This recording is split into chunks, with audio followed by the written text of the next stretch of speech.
එකම දෙයකට නම් දෙකක් තියෙන්නේයි කියලා කවදා හරි හිතලා තියෙනවද? එකක් මොනරෙක් වගේ හරිම ලස්සනයි, අනික විද්‍යාඥයෙක් වගේ ටිකක් ගැඹීරයි. අද අපි මේ නම් දෙක ඇතුලේ සැඟවිලා තියෙන හරිම අපූර්ව කතාවක් ගැනයි කතා කරන්න යන්නේ. මෙන්න මේ දිලිසෙන පාෂාණය දිහා බලන්නකෝ. මේකට කියන්නේ මොනර තිරිවානම කියලා. ඒ කියන්නේ පීකොක් ඕ. මොනර පිලක දකින්න තියෙන නිල්, දම්, රන්වන් පාට මේ හැමදේම මේකේ දිලිසෙනවා.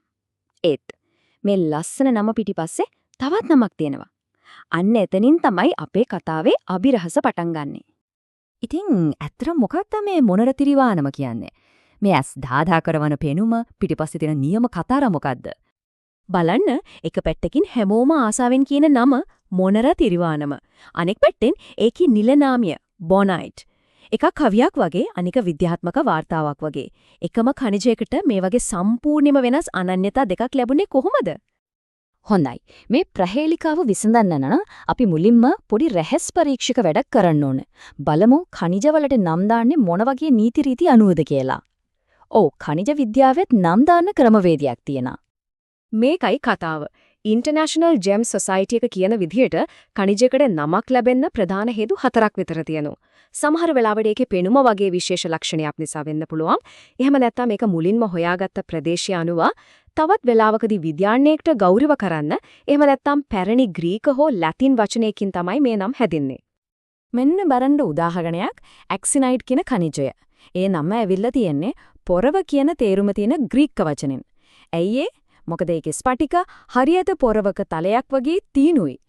තව එකක් බලමු. ආසනොපිරයිට්. නම ඇහෙනකොටම මොකක්ද හිතෙන්නේ? ඔව්. ඒකේ සංයුතියෙන් 46%ක්ම ආසනික්. ඉතින් නමෙන්ම පොඩි අනතුරු දනවා වගේ නේද? හරි. දැන් අපි නීති ටික දන්නවා.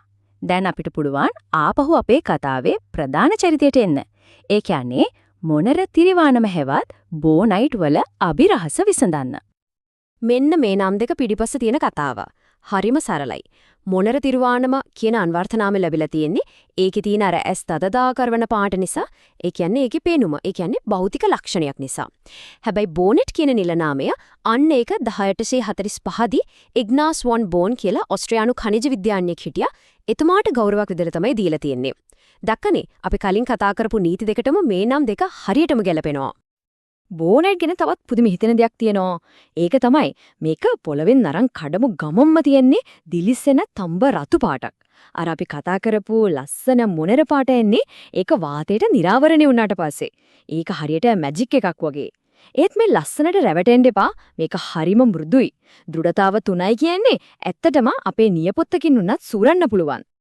හැබැයි මේකේ වටිනාකම තියෙන්නේ ලස්සන විතරක්ම නෙවෙයි.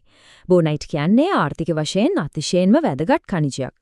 හේතුව තමයි මේ ගලක ස්කන්ධිරෙන් 73%ක්ම තඹ. ඒ කියන්නේ මේක තඹ ලබා ගන්න තියෙන ප්‍රධානම ලෝපස් වලින් එකක්. හරි. දැන් අපි නම් දෙකේ කතාව දන්නා. ඒත් මේ කතාවේ තවත් හරිම වැදගත් පැත්තක් තියෙනවා. මේ නම හරියට දැනගෙන ඉන්න එක නිකම්ම ලේබලයක් දැනගන්නවට වඩා කොච්චර වටිනවද කියන දැන් බලමු. මෙන්න මේක තමයි කතාවේ සමහර විට වැදගත්ම කොටස. කවදා හරි මොනර තිරිවානම කියලා දෙයක් මිලදී ගන්න ගියොත් අනිවාර්යෙන්ම මතක තියාගන්න ඕනේ දෙයක් තියෙනවා. ඒ තමයි ඒ නමින් විකුණන හැම දෙයක්ම ඇත්තටම බෝනයිට් නෙවෙයි වෙන්න පුළුවන්.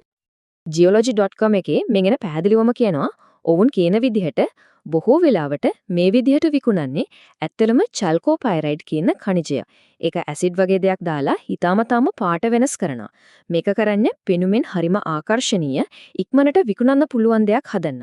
සරලවම කිව්වොත් වෙනත් ඛනිජයක් අරගෙන කෘත්‍රිමව බෝනයිට් වගේ පේන්න හදලා මොනර තිරිවානම කියලා විකුණන අවස්ථා බහුලයි. ඉතින් මේ හැම දෙයකින්ම අපිට තේරෙනවා ඛනිජයක නම කියන්නේ නිකන් ලේබලයක් නෙවෙයි. ඒකේ ඇතුලේ ඒකේ ගුණාංග, ඒකේ ඉතිහාසය, ඒක හොයාගත්ත හැටි සමහර වෙලාවට මේ වගේ අනතුරු ඇඟවීම් පවා මේ හැමදේම ඇතුළත් සම්පූර්ණ කතාවක් තියෙනවා. ඉතින් මේක ඇත්තටම හිතන්න දෙයක් ඉතුරු කරනව නේද? අපි එදිනෙදා ජීවිතයේදී දකින පාවිච්චි කරන කොයිතරම් දේවල් වල නම් ඇතුලේ මේ වගේ අපි නොදන්න කතා සැඟවිලා යද්ද?